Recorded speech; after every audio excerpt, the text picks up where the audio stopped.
단 5분 동안 본 사진이 편견을 심어준 건 아닐까요? 영상에서 본 것처럼 많은 사람들이 겉모습만 보고 사람을 판단합니다. 외모만 보고 사람을 차별하여 대하죠. 어떤 옷을 입었느냐, 어느 나라 사람이냐, 어느 집안이냐, 인종, 성별, 소유와 지위, 그리고 또는 출신 지역에 따라서 사람을 판단하고 차별하여 대합니다. 여러분은 어떠신가요? 차별을 당해본 경험이 있으신가요? 또는 차별한 경험은 있으신가요? 차별에 대해서 성경은 오늘 야고보는 어떻게 말씀하고 있을까요? 본문 2장 1절을 보면 내 형제들아 하면서 사람을 차별하여 대하지 말라 합니다.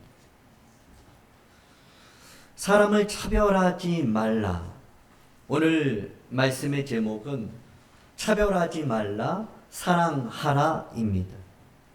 왜 야고보는 차별하지 말고 사랑하라 말씀하는지 그 이유를 살펴보려고 합니다.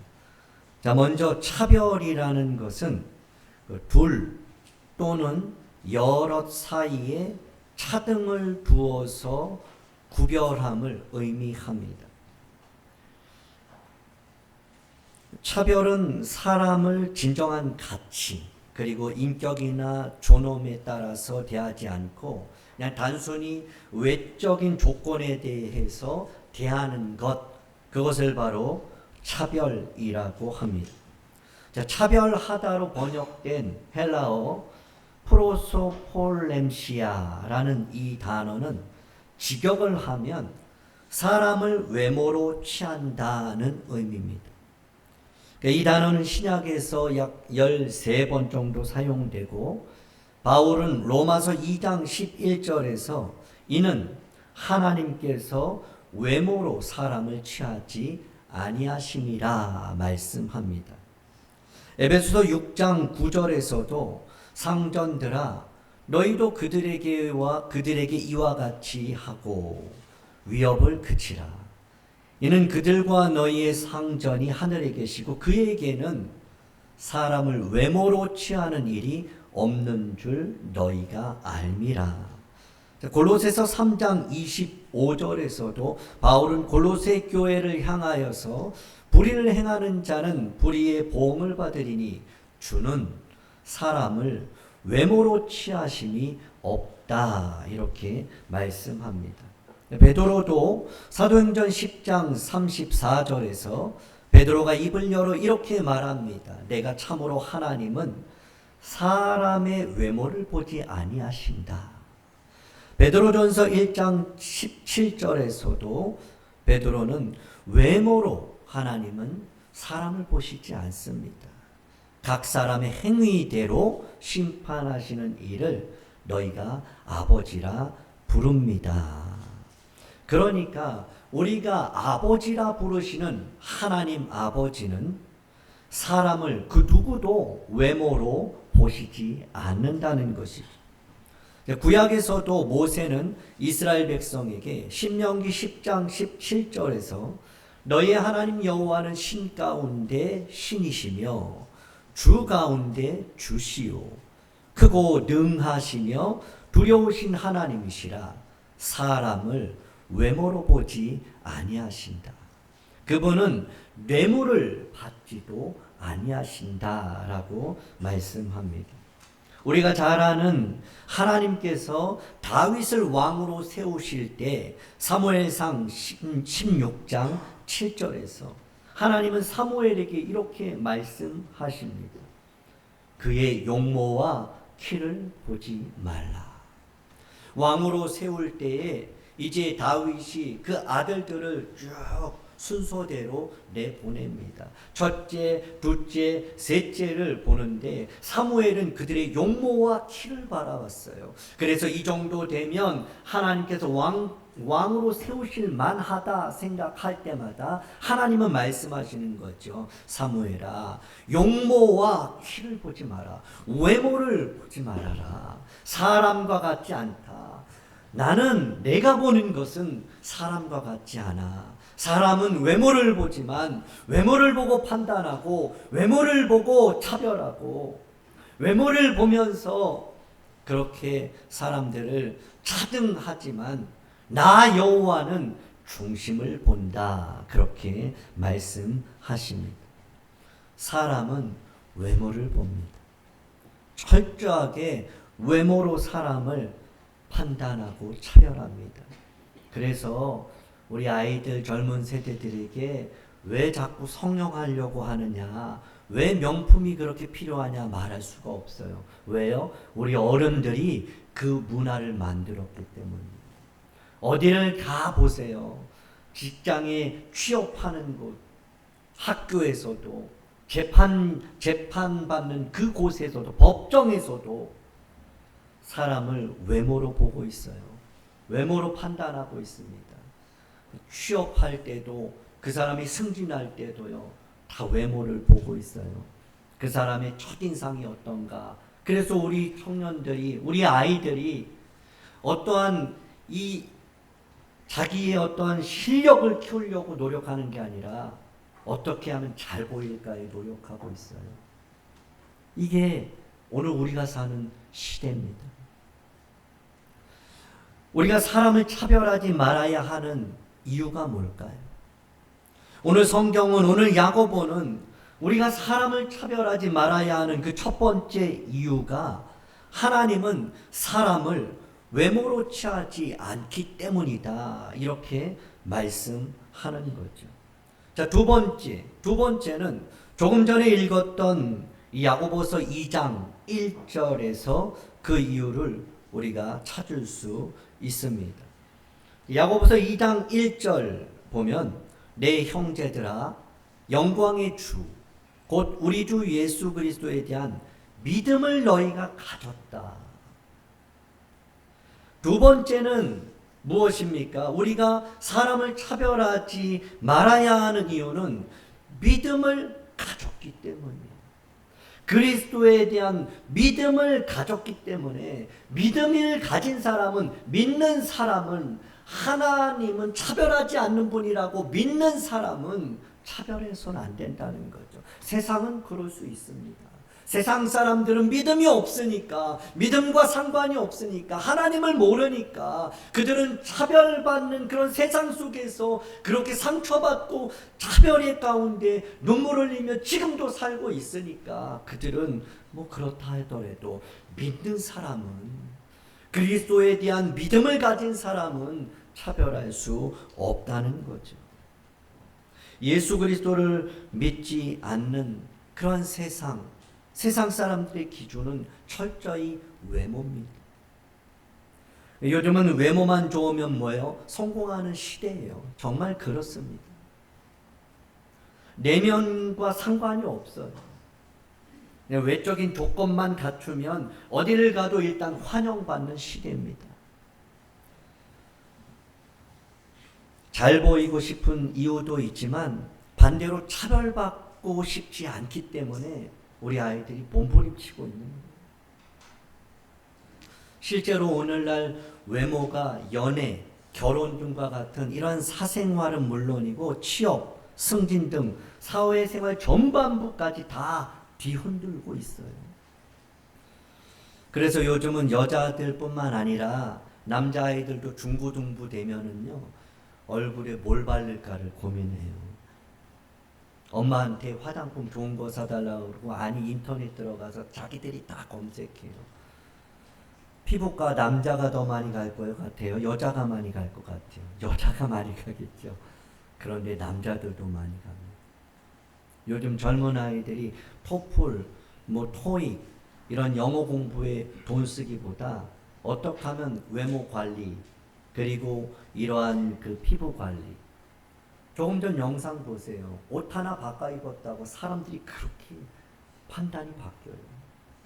똑같은 아이인데 어떻게 그런 그 골목 같은 곳에서 사진을 찍으면 좀 지능이 떨어지는 것 같고 대답도 잘 못하는 것 같고, 그런데 어떻게 좀 럭셔리한 그런 곳에서 배경으로 사진 찍었다고 해서 그 이유만으로 애가 리더일 것 같고 대답을 아주 똑바로 잘하고 아유 부유층에서 자란 아이 같고 그렇게 판단하는 거예요. 그러니 우리 아이들이 나이키 신고 싶은 거죠. 특정한 상품을 이야기해서 그렇지만 명품을 사려고 하는 거예요.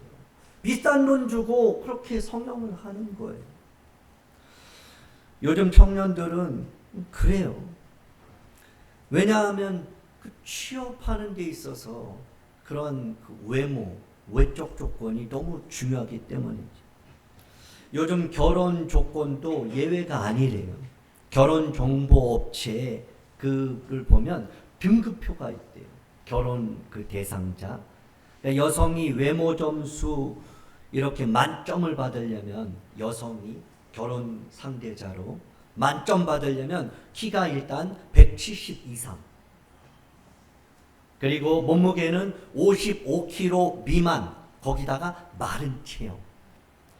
그래야 결혼할 대상의 10점이래요. 남자도 있어요. 남자분들 방심하지 마세요. 그래. 남자분들은 과거에는 직업만 괜찮으면 배우자감으로 최고였대요. 근데 이제는 남자 신장 185, 체중 75kg 정도, 이게 1등급이래요. 저는 큰일 났어요. 결혼한 게 참 다행이고, 이전에 진짜 결혼해줘서 참 감사하고. 근데 저는 보니까 185는 되지도 않아요. 근데 문제는 75가 가까이 가고 있어요. 이건 침략한 거죠. 여러분, 지금 우리 사회는 외모 지상주의에 빠져 있어요. 우리는 그렇게 웃고 있어요. 그래서 참 시대가 참 큰일이다 그래요. 근데 내가 지금 그거 하고 있다니까요. 우리 딸, 우리 아들이 그런 사람 데리고 오길 원하고 있어요. 우리 아이들이 차별당하면 난리예요, 난리예요. 그런데 나는 지금 누군가를 차별하고 있는지 생각을 해봐요. 나는 차별받아서 잠 못 잘 때가 있어요. 통곡하며 흐느끼며 정말 속이 상해서 견딜 수가 없어서 그 날들을 지새울 때가 있는데, 내가 누군가를 판단해서 그 사람이 그런 상황에서 울고 있는 것은 우린 생각하지 못하고 있다는 거예요. 심지어 교회도 차별하고요. 교회도 이 등급을 매긴대요. 그 등급을 매기는 기준이 세 가지인데, 첫 번째는 교인수. 교인수가 많으면 이 등급이 올라가는 거예요. 두 번째는 건물 평수. 마지막은 예산이 얼마냐. 예산이 몇 억이냐. 그거에 따라서 교회가 등급을 매긴다는 거예요. 근데 이게 세상 사람들이, 세상이 교회를 등급을 매기는 건 이해할 수 있죠. 교인수가 몇 명이에요? 건물은 몇 평이고요? 한 해 예산은 얼마예요? 그럴 수 있어요. 그런데 교인들이 그렇게 생각하고 있다는 거예요. 교인들이, 우리 교회는 교인이 적고 평수가 적고 예산이 적어서 교회를 떠나버린다는 거예요. 교인이. 그리고 더 등급이 좋은 교회를 찾아다니고 있다는 거예요. 그래서 적은 교회는 지금 막 문 닫고 있잖아요. 코로나 이후에. 그런데 큰 교회는 다 몰리는 거예요. 그 교회는 더 많은 차별이 일어나고 있지 않을까. 이러한 차별은 언제나 어디서나 예나 지금이나 변함없이 일어나고 있어요. 야고보는 사람들을 차별하여 대하지 말라고 합니다. 그러면서 한 가지 예를 들죠. 2장 2절을 보면 만일 그래요. 이거는 예를 드는 거지만 지금 이 야고보의 당시에 이런 회당에서, 믿음의 공동체에서 늘 빈번하게 일어났던 이야기예요. 너희 회당에 금가락지를 끼고 아름다운 옷을 입은 사람이 들어온 거죠. 근데 또 한 사람은 남루한 옷을 입고 가난한 사람이 들어오는 거예요. 근데 3절에 보니까 너희가 아름다운 옷을 입은 자를 눈여겨보고 이렇게 말하는 거예요. 아, 여기 좋은 자리에 앉으세요. 그러니까 안내위원이 저 밖에서 주차장에 오는 차를 본 거죠. 외제차 아주 큰, 아주 멋들어진 차를 타고 온 거예요. 근데 그 사람이 탁 내리는데 완전히 발부터 나오는데 그거 누가 알지도 못하는 명품을 그렇게 잘 알아요. 그리고 나오는데 딱 들어오는데 막 여기저기 막 매달고 휘황찬란하게 막 이제 하고 오는 거죠. 그러니까 그 사람을 딱 모시고 들어오면서 아주 제일 좋은 상석에 여기 앉으세요 이렇게 하는 거예요. 그런데 반대로 그냥 일반 옷 입고 좀 가난하게 보여요. 아무것도 없어요. 그러니까 그 사람은 뭐 어디 앉든지 뭐 서 있든지 말든지 저 구석에 앉든지 뭐 마음대로 하시오 이런 거예요. 2장 4절 우리 한번 같이 읽어보겠습니다. 시작. 너희끼리 서로 차별하며 악한 생각으로 판단하는 자가 되는 것이 아니냐. 서로 차별한다는 건 뭐예요? 악한 생각으로 남을 판단하는 거예요.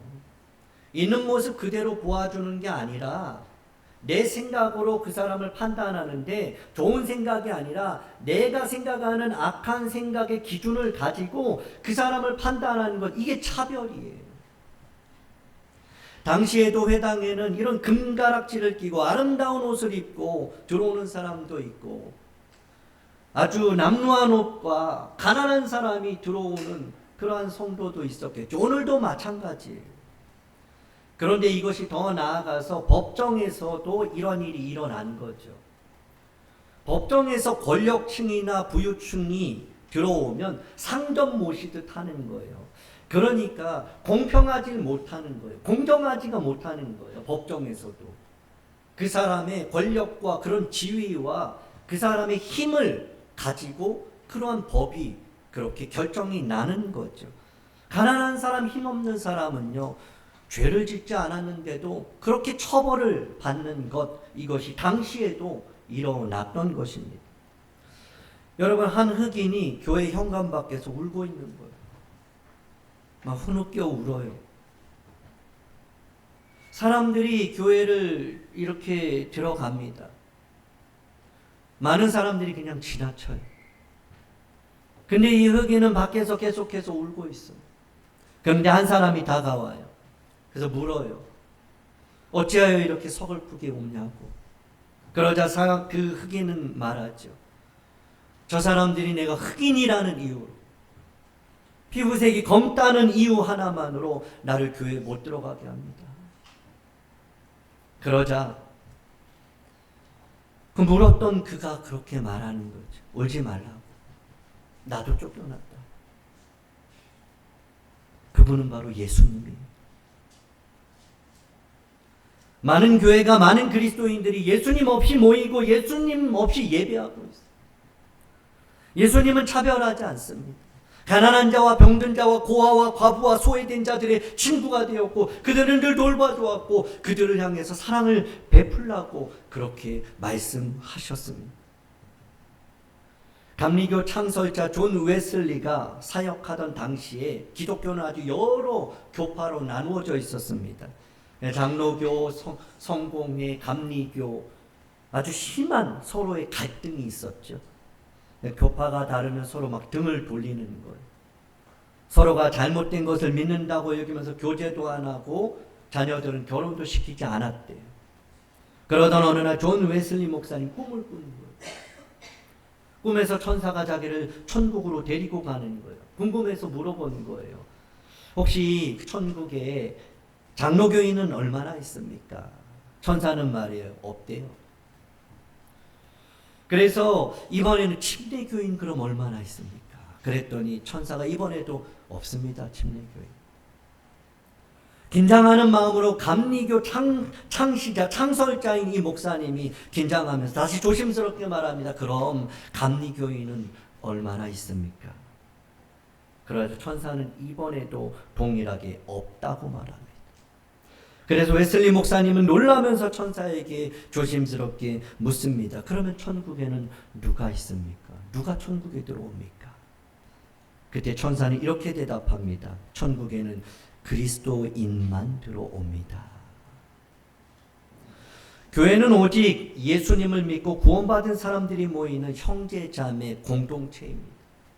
우리는 주 안에 하나입니다. 한 형제자매입니다. 가족입니다. 가족은 차별하지 않아요. 성숙한 그리스도인은 차별하지 않습니다. 믿음의 공동체는 세상과 다르게 차별하지 않는 공동체예요. 제가 오늘 유초등부에서 아이들에게 물어봤어요. 유나라는 아이와 유리라는 그런 아이가 자매예요. 그래서 물어봤어요. 유리와 유나는 자매지? 네, 그래요. 가족이지? 네, 그래요. 그래서 옆에 있는 연서에게 유나야, 너 그러면 연서는 자매냐? 가만히 있어. 가족이야? 아닌 거예요. 여러분 어떻게 생각하세요? 옆에 있는 분이 형제 자매 맞습니까? 옆에 있는 분이 가족이 맞습니까?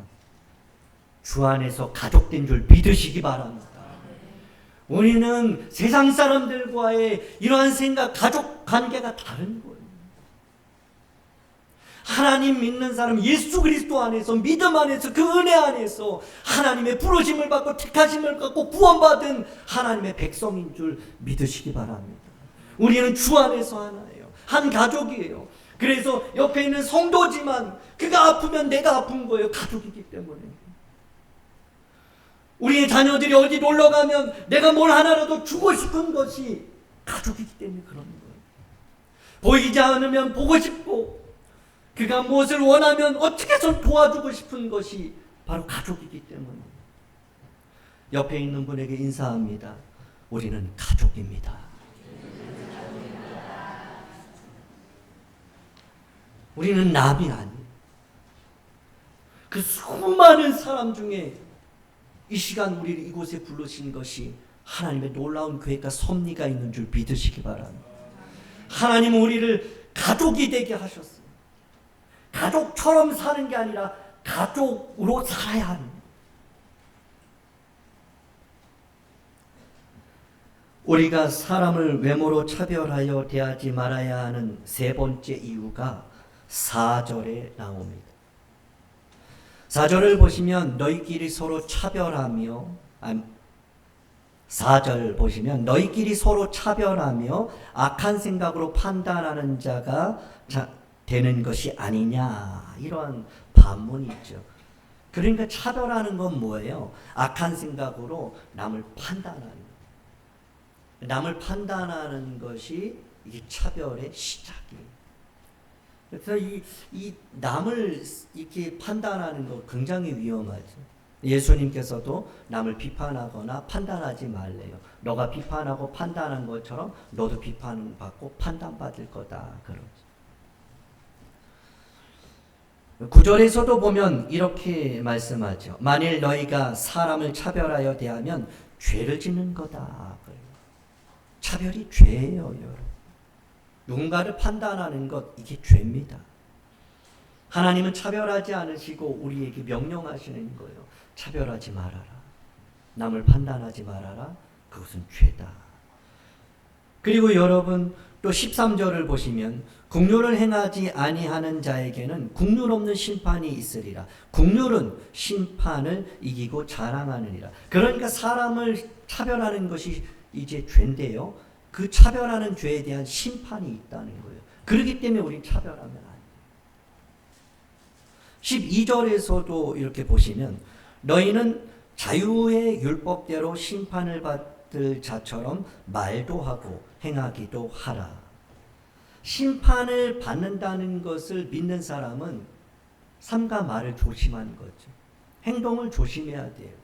왜냐하면 그거에 대한 반드시 심판이 있기 때문에.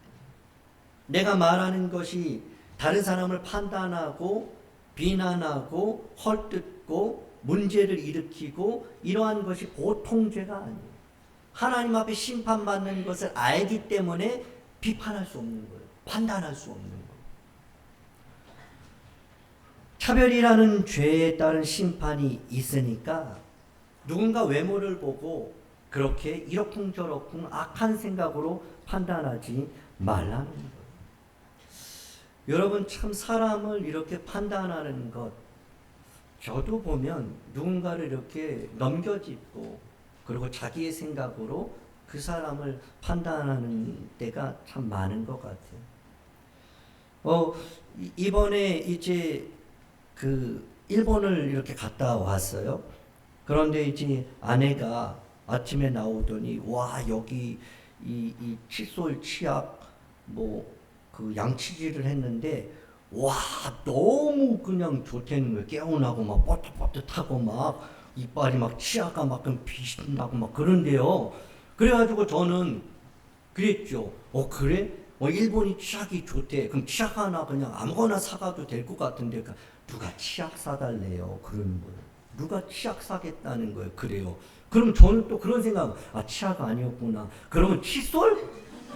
칫솔이 그렇게 좋다는 거예요. 칫솔이 달라요. 그러는 거예요. 칫솔, 그 일회용이잖아요.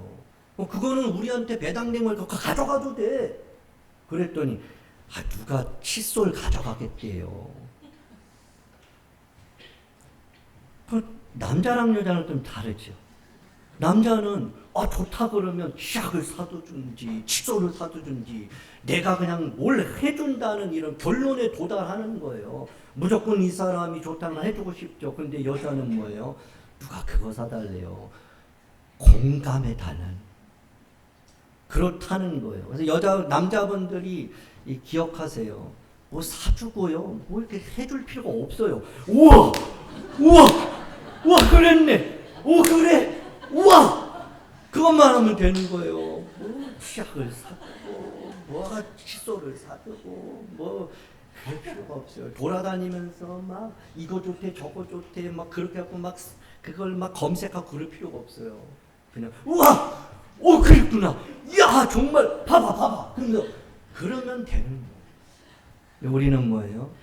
엄청나게 내 생각을 가지고 사람을 판단하는 거예요. 자기 생각에 갇혀가지고 남이 뭘 말하는데 그 사람이 말하는 의도와 정반대로 반응하고 있을 때가 참으로 많은 거죠. 이 또한 뭐예요?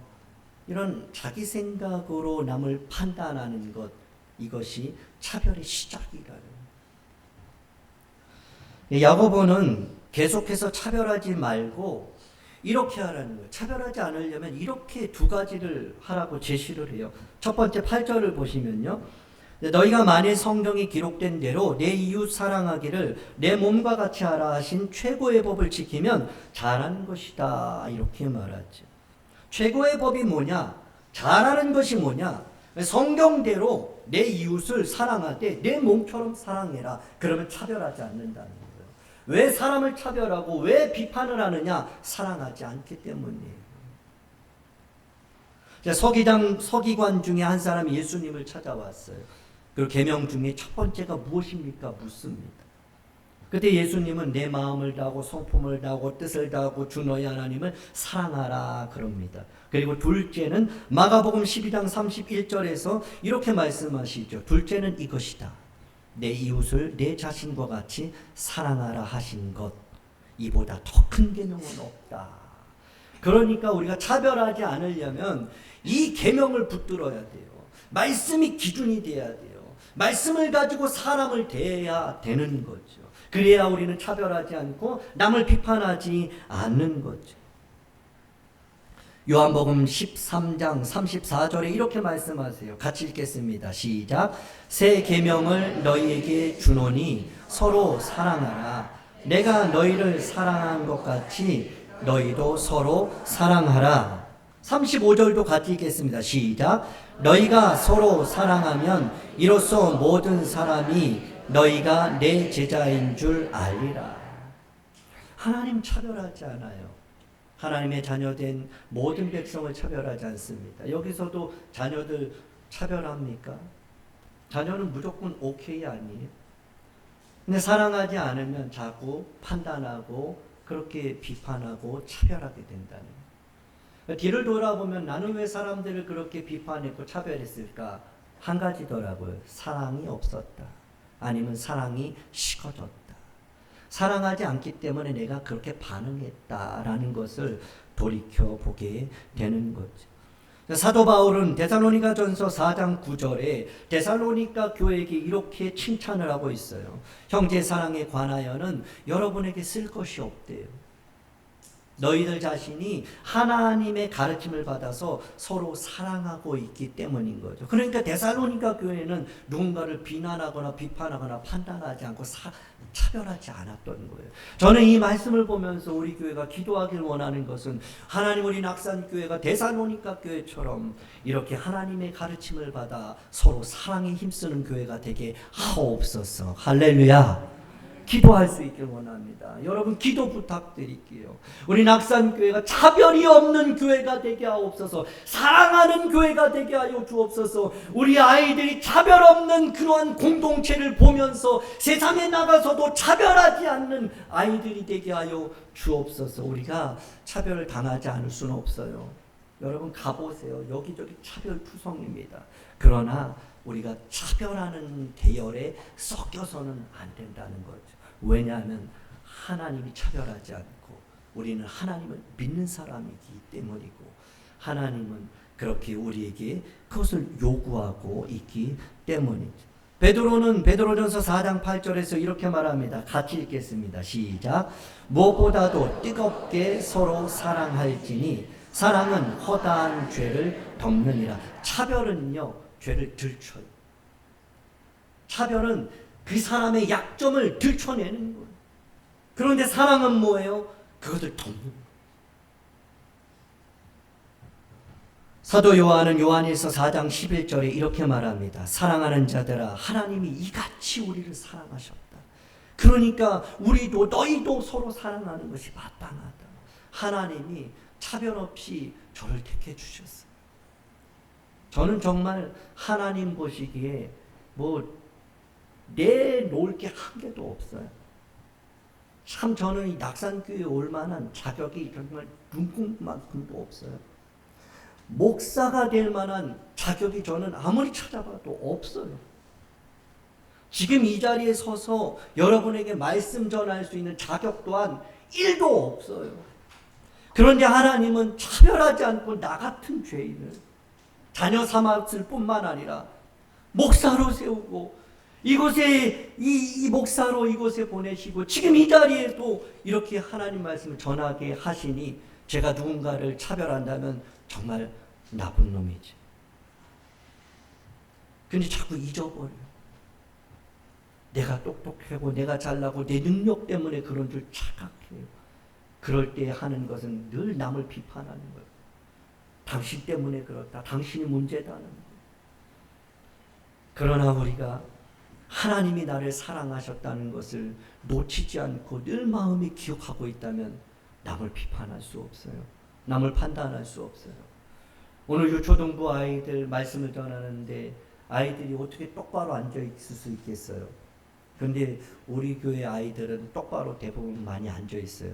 안 앉으면 제가 되게 뭐라 그러고 그냥 바로 그냥 똑바로 앉아라. 그러면 하는데 한 아이가 이렇게 막 이렇게 움직이고 그래요. 그 옛날 같으면 똑바로 앉으세요. 하나님 보고 그래서 자세가 중요합니다. 막 그렇게 했을 텐데 오늘은 이 말씀 준비하다 보니까 저 모습도 귀하다. 아니 우리 하나님이 저 1학년 아이가 저렇게 꼼지락된다고 해서 정말 싫어하실까? 아니더라. 그 모습도 이쁜 거예요. 교회 온 그 자체가 이쁜 거예요. 오늘 우리 자녀들 교회 온 그 모습 자체가 이쁜 거예요.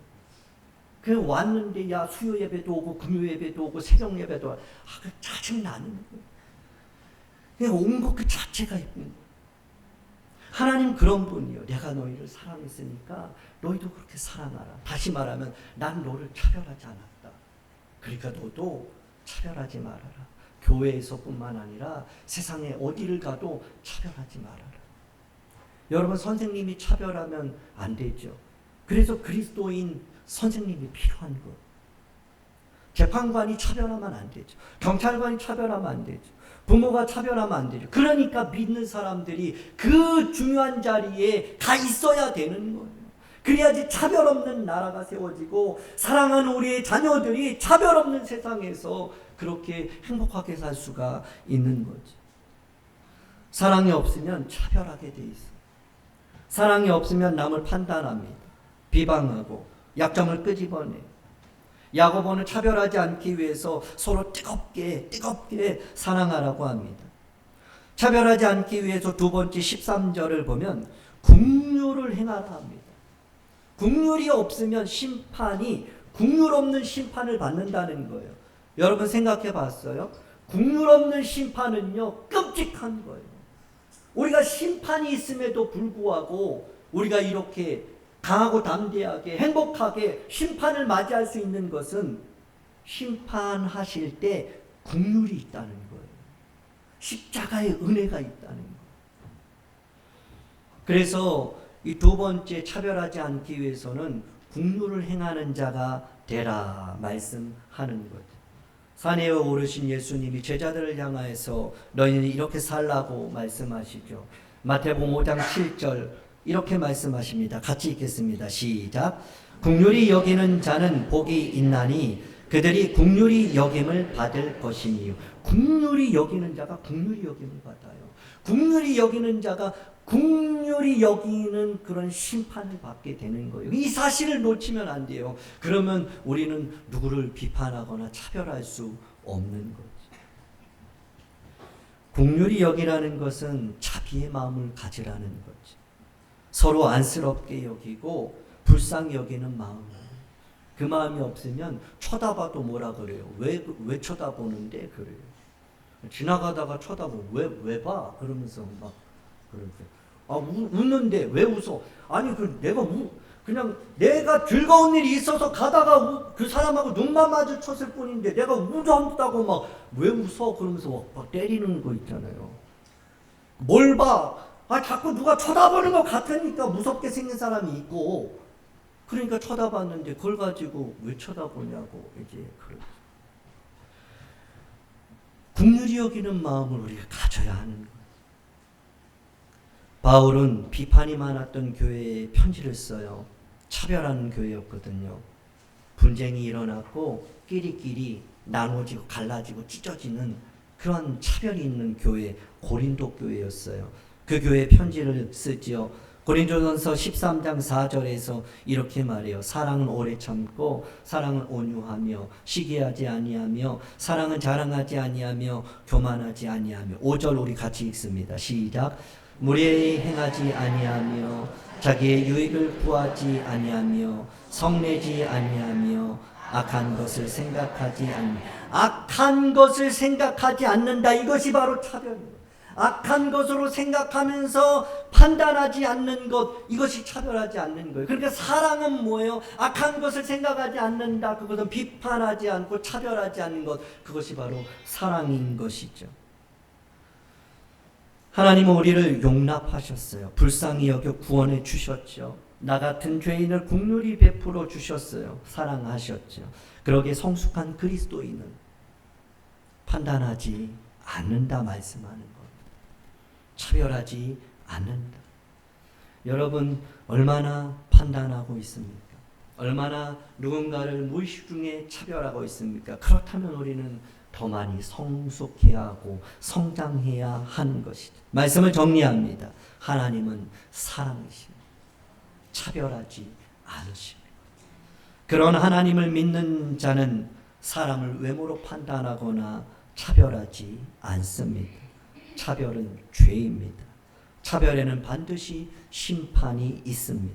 한 주간도 언제나 어디서나 누구를 만나든지 차별하지 아니하며 주의 긍휼하심과 사랑하심을 본받아 성숙한 그리스도인의 삶을 살아내는 저와 여러분 되기를 주님의 이름으로 축복합니다. 기도하겠습니다.